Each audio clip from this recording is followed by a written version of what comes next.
So there we are. Well, Chris and Doug join me now. It happens all the time, doesn't it? It happens all the time. We've seen it happening, obviously, when it's in the public eye, it's everywhere. Yeah.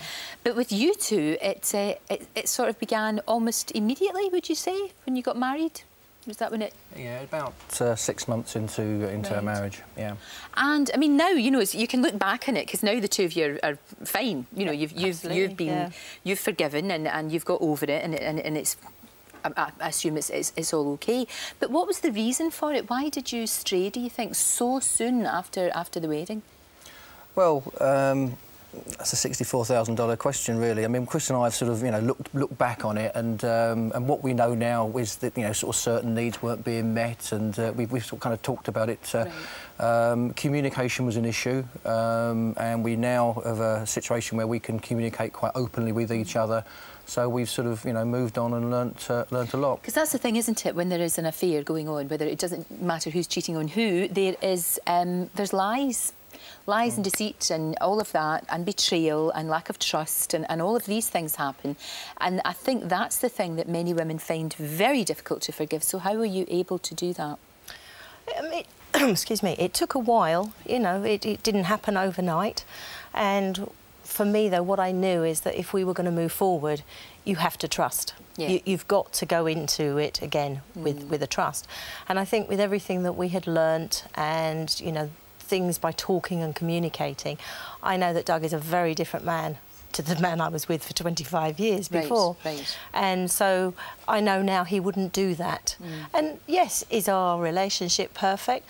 No, but I don't think any relationship is. No, that's, you know, because life takes over. You know, so every day, you know, there may be a little thing will come up, but what we've learned is, at least now, rather than bottle it up or talk to each other. Absolutely, just rant and rave at each other, is to actually communicate, you know, properly with each other. I just wonder, though, how you got over the pain of that, over the pain of somebody constantly cheating on you for such a long time.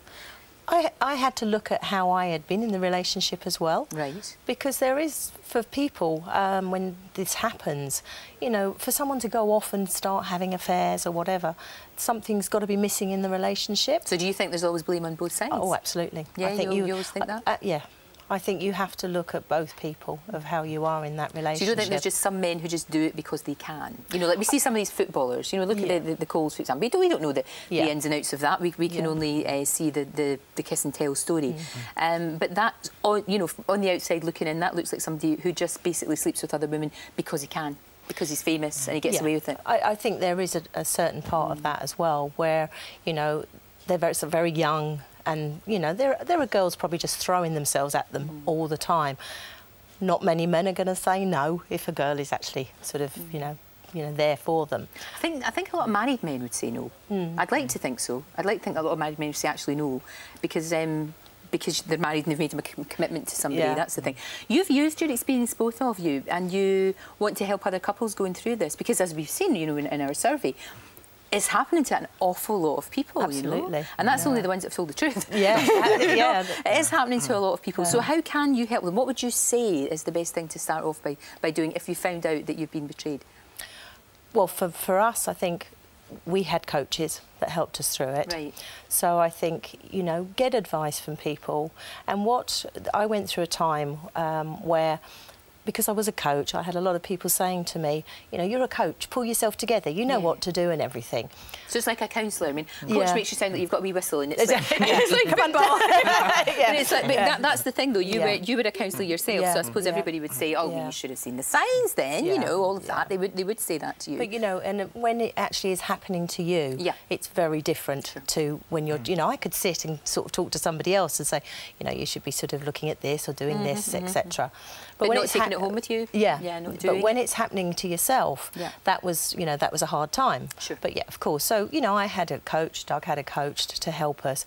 And I think, you know, that's why we've decided to do what we're doing now, is we want to help people, because there are so many people out there who are not, you know, it may not be infidelity, there may be other areas in their marriage which are just not getting right. Because the thing is, essentially, there must be an awful lot of love between the two of you, or you wouldn't still be sitting here talking to me today. Absolutely. you would have broken the marriage. Do you have kids? Yes, we do. You do. You've got children. So again, that's another grandchildren too. Young grandparents, and that's important. Well, don't you think that makes it even more important to make the effort to stay together? I guess.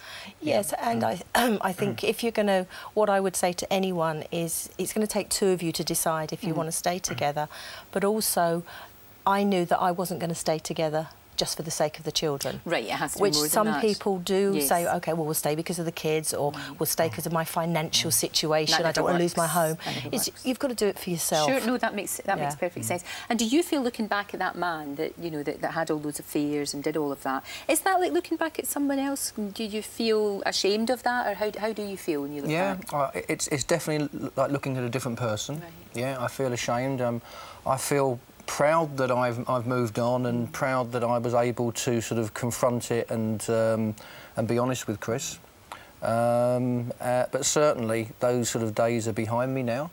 And as we were saying just now, you know, we feel that you know, based on what we've learnt, that really we want to help people now. Can help others, absolutely. And show them, because what we found was that although Chris said, you know, we've got our own coaches, we had coaches and that, there's only so far that a coach can take you, and you do get to that point sometimes when you think, you know, I want to talk to someone who's actually been there and actually done that, you know.